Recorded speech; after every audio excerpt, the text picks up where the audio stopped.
Le 17 octobre 2021, les Cap-Verdiens se sont rendus aux urnes en vue d'élire leur futur président. Selon la constitution du pays, il faut 50% des votes validés pour remporter les élections dès le premier tour. Toutefois, au cas où les 50% ne sont pas atteints, un deuxième tour sera organisé. Il est par ailleurs jugé probable à se tenir le 31 octobre. Toutefois, pour ce premier tour du scrutin, c'est environ 400 000 électeurs qui ont été appelés aux urnes.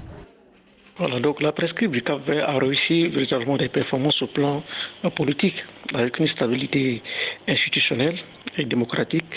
Sous les 10 ans du mandat de Jorge Carlos Fonseca, le Cap-Vert aujourd'hui est vu comme étant un pays où nous avons véritablement une alternative démocratique. Et c'est une rareté sur un continent africain, marqué aujourd'hui par le prolongement constitutionnel des mandats politiques. Donc il est donc évident aujourd'hui que ce pays reste confronté également à des défis économiques énormes.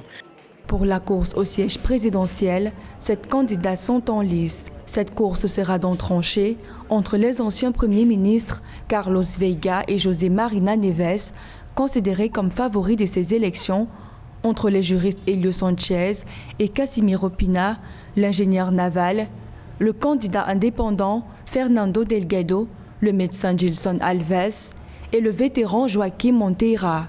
Par ailleurs, le président sortant Jorge Carlos Fonseca n'a pas été autorisé à se représenter après 2 mandats. Pour ces élections présidentielles au Cap-Vert, il y a de fortes attentes de la part de la population à plusieurs égards.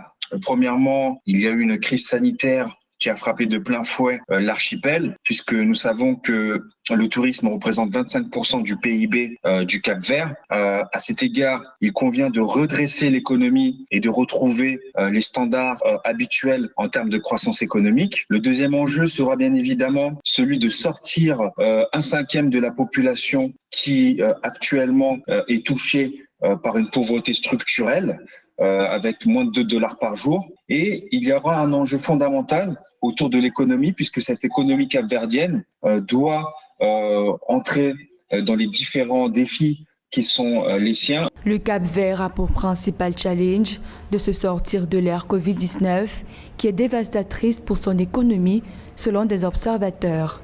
Ainsi, le futur président élu devra s'y ajuster, d'autant plus que le pays est très dépendant de son secteur touristique. Depuis les élections libres de 1991, le Cap-Vert est réputé comme un modèle de démocratie sur le continent et n'a jamais enregistré aucun incident ni violence lié au scrutin et à leurs résultats.